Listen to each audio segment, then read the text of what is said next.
বিরোধীরা বিস্তর অভিযোগ তুলছে, যেখানে ভোটের নামে প্রহসনের অভিযোগ তুলছে বিজেপি। নির্বাচন কমিশনে যাচ্ছে বিজেপি নেতৃত্ব, কমিশনে যাবেন অর্জুন সিং, তাপস রায়রা, কমিশনে যাবেন তমগ্ন ঘোষ সহ একাধিক বিজেপি নেতা। আর সকাল থেকে যেসব ঘটনা আমরা দেখছি, রানাঘাটের পূর্ণনগর, সেখানে বিজেপি পোলিং এজেন্টের বাড়িতে গুলি চালানোর অভিযোগ উঠেছে। পায়রাডাঙ্গা, রানাঘাট দক্ষিণ, বিজেপির উপপ্রধান, তাকে মারধর। রানাঘাট দক্ষিণে পোলিং এজেন্টের বাড়ি ভাঙচুর হয়েছে এই পায়রাডাঙ্গাতেও। দু জায়গার দুরকম ঘটনা ঘটেছে। পায়রাডাঙ্গার ছবি আপনাদের দেখাচ্ছি। সকাল থেকেই সেখানে উত্তেজনা রয়েছে। তার মধ্যেই বিজেপির এই অভিযোগ, নির্বাচন কমিশনের দ্বারস্থ হতে চলেছে তারা। বলো, আমরা আরো আপডেট নেওয়ার চেষ্টা করব, আরো ছবি দেখাবো, যেখানে কমিশনে যাবেন তমগ্ন ঘোষ সহ একাধিক বিজেপি নেতা, অর্জুন সিং সহ অন্যান্য। নির্বাচনের নামে প্রহসন, উপনির্বাচন চলছে। সেই উপনির্বাচনেও সকাল থেকেই আমরা বিক্ষিপ্ত অশান্তির খবর দেখাচ্ছি, যেখানে মারধর, এজেন্টদের বুথে ঢুকতে না দেওয়া থেকে শুরু করে বিক্ষিপ্ত অভিযোগ। পাল্টা তৃণমূল কংগ্রেস অবশ্য অভিযোগ তুলছে বিজেপির বিরুদ্ধে। অভিযোগ, পাল্টা অভিযোগ উপনির্বাচনও, ফলে উপনির্বাচনও সকাল থেকে হাওয়া যথেষ্ট গরম রয়েছে।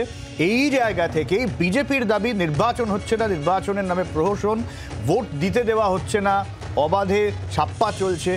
বিস্তর এরকম অভিযোগ নিয়ে নির্বাচন কমিশনের দ্বারস্থ হয়েছে তৃণমূল কংগ্রেস। বিজেপির তরফ থেকে যাওয়া হচ্ছে তৃণমূল কংগ্রেসের বিরুদ্ধে অভিযোগ নিয়ে। আমরা এই নিয়ে আরও আপডেট নেওয়ার চেষ্টা করব। ঠিক কি কি অভিযোগে বিজেপি নির্বাচন কমিশনের দ্বারস্থ হচ্ছে আমরা জানানোর চেষ্টা করব, কারণ সরাসরি শ্রেয়সী রয়েছেন আমাদের সঙ্গে। শ্রেয়সীর কাছ থেকে আরো আপডেট নেব, ঠিক কি অভিযোগ নিয়ে বিজেপি নির্বাচন কমিশনের দ্বারস্থ হচ্ছে। শ্রেয়সী,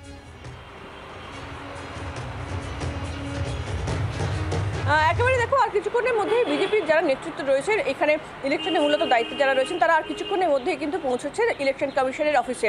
যেমন সেক্ষেত্রে আমরা জানি যে অর্জুন সিং, তাপস রায়, তমগ্ন ঘোষ সহ একাধিক নেতা তারা যাচ্ছে ইলেকশন কমিশনে। সেখানে তাদের মূল অভিযোগের যে জায়গাটা হচ্ছে, সেটা হচ্ছে যে মানিকতলা যে উপনির্বাচন হচ্ছে, সেই উপনির্বাচন কার্যত প্রহসনে পরিণত হয়েছে, এমনটাই অভিযোগ করে কিন্তু তারা ইলেকশন কমিশনের দ্বারস্থ হচ্ছে। যেখানে সকাল থেকে আমরা দেখছিলাম যে বিজেপির তরফে বারে বারে অভিযোগ করা হচ্ছিল যে বিভিন্ন জায়গাতে তাদের ইলেকশন এজেন্টকে বসতে দেওয়া হচ্ছে না। সেই জায়গা থেকে দাঁড়িয়ে কিন্তু এবং এর পাশাপাশি ভোটারদের বাধা দেওয়া হচ্ছে, এই ধরনের নানান অভিযোগ বিজেপির পক্ষ থেকে করা হচ্ছিল।